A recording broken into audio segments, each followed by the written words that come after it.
Hi everyone, welcome to my YouTube channel. In this tutorial I will show you how to use the Bevel Modifier.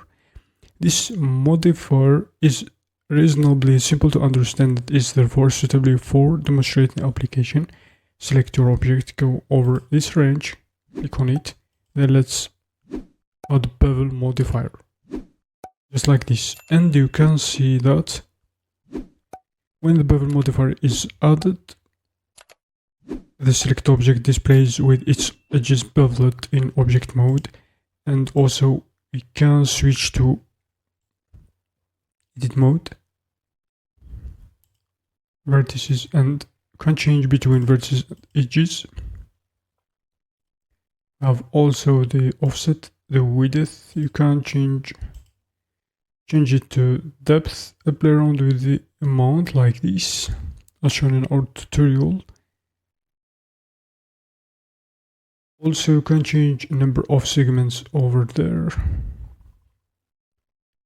as shown in our tutorial.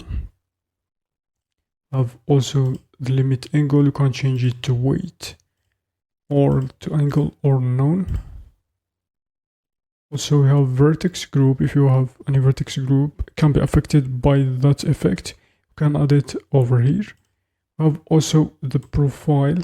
You can change profile shape as shown in our tutorial.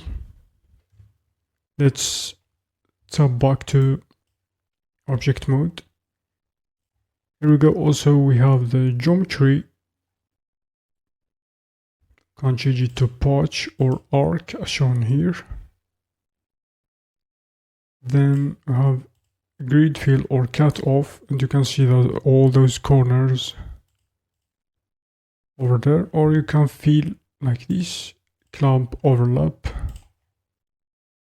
Also, if you want to set or to check the hard or normals, this is just for materials and index. I don't discuss that.